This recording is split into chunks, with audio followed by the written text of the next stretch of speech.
समस्या है। शहर में बहुत सारे मुद्दे हैं जो स्वयं क्षेत्र में पानी सफाई जुड़ी समस्या नहीं हो रही। विगत 1-2 महीने से लगातार शिकायतें प्राप्त हो रही हैं।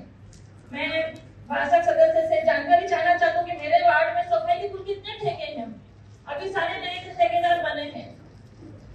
कौन सफाई का ठेकेदार है, कौन सफाई का देख रहा है, वो अधिकारी को मेरे सामने बुलाया जाए ताकि मुझे पता चले कि वहाँ पे सफाई की व्यवस्था कौन देख रहा है और इस काम के लिए मुझे सही ढंग से उसकी पता चले कि कौन मुझे मेरे वार्ड को भी मेरा वार्ड जैसे पहले 16,000 था, अब मेरे वार्ड में बढ़कर 22,000 लोग हो गए हैं। वार्ड बढ़ाया गया है तो उस हिसाब से सफाई व्यवस्था भी बढ़ानी चाहिए।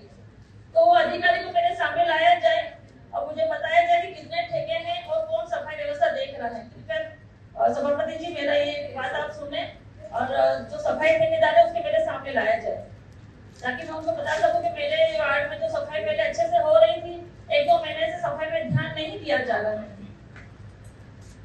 सभापति मुझे इस बजट सत्र में बोलने का अवसर देने के लिए धन्यवाद। इस पंक्ति के साथ बात में खत्म करूंगी। ये पंक्ति नारी शक्ति का समर्थन करती है। हवाओं को चलने के लिए किसी के इशारे की जरूरत नहीं होती। हवाओं को चलने के लिए किसी इशारे की जरूरत नहीं होती। नींव तो अपना खादा खुद खींचती है। उसे किसी इमारत बनने की कवायद नहीं होती। वक्त और हालात चाहे कुछ भी हो, वक्त और हालात चाहे कुछ भी हो, हमें अपने आप में ही पूरे हैं।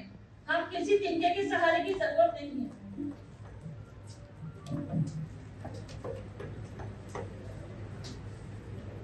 मैं एक सवाल और करना चाहूंगी।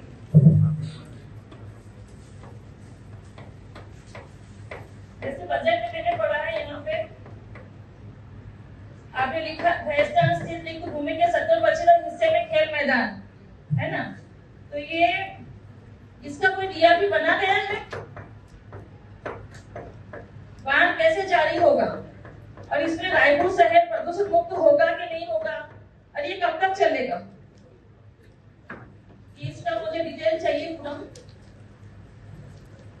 ऊपर मुझे 5 साल के वर्ष की अवधि विवरण में बताई जाने का कष्ट करें। जो आपकी प्लानिंग है उसके 5 साल के पूरा विवरण मुझे कष्ट करे विवरण में बताने के लिए। धन्यवाद।